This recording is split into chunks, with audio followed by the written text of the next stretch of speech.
Teacher Amy here with some tips for working at VIP Kids when you're starting out. This particular video just addresses how to prepare for your students.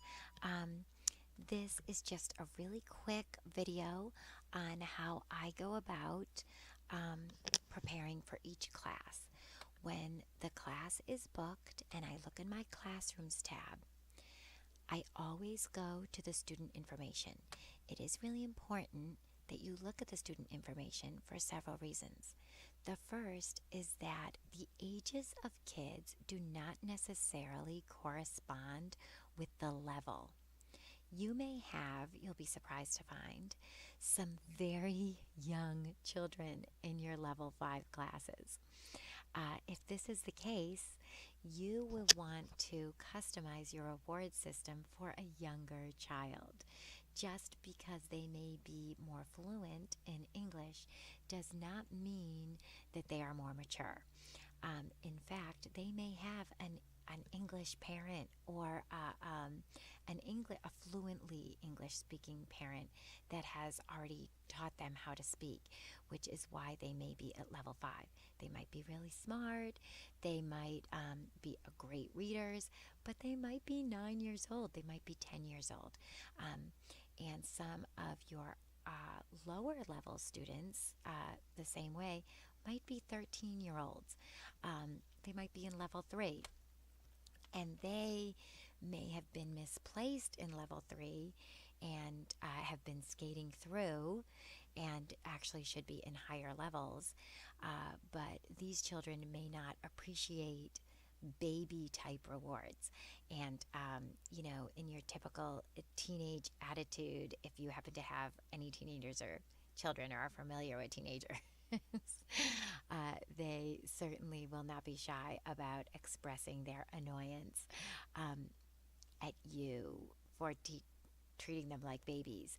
And this can really affect your booking rate. Every new student you have is an opportunity to build a regular. So, especially for your new students, you really want to give it your all and do great and really make a connection in every class.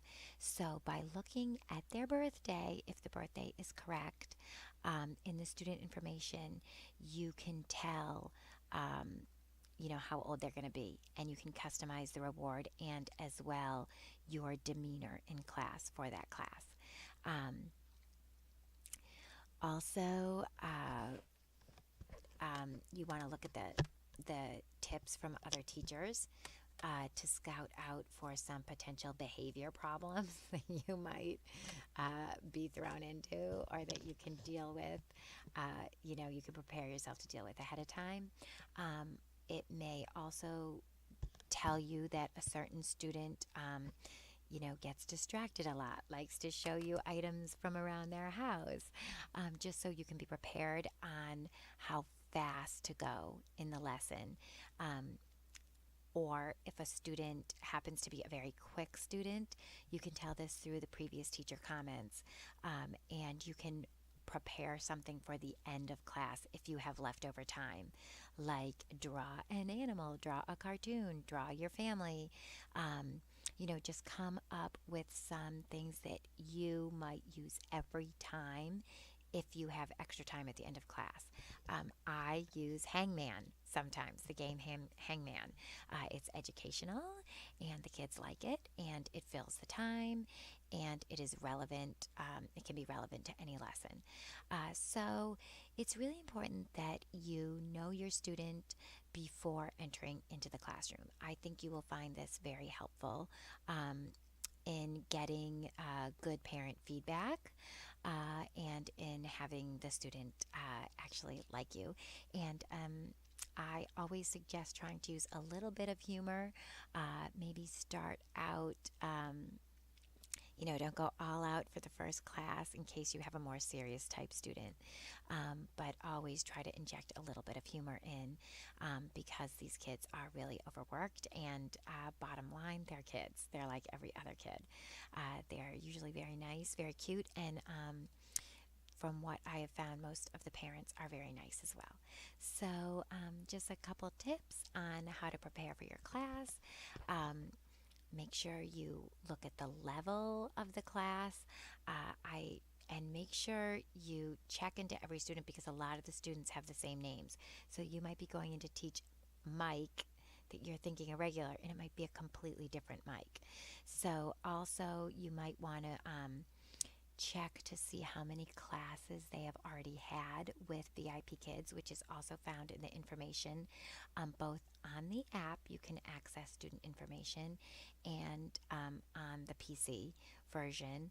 Um, and you can also click on the classrooms through the app to review the slides before and after the class. Once you teach a class, the slides disappear from your classroom. But in order to write the feedback, sometimes you need to look back at the lesson to try to jog your memory of what suggestions you might have for the child to practice. When you write your feedback, you always want to provide like an area where the child could improve. I think that helps the parents have a higher level of confidence in your particular teaching ability. So I hope those tips help.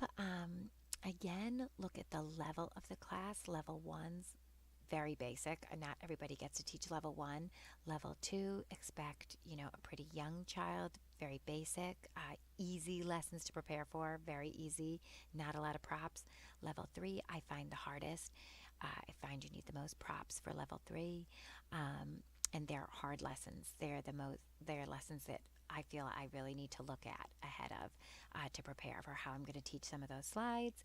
And level four and level five, do not be intimidated by these kids. These actually are really interesting lessons. You'll be learning along with the student, and you can have them reading most of the material.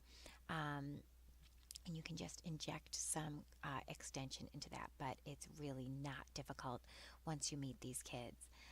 You will want to discuss things with them. They're really actually very fun to talk to and intelligent. Hope this helps. Thanks a lot. If this has inspired you to sign up for VIP Kids, please use my referral code or referral link. Thank you so much. Bye.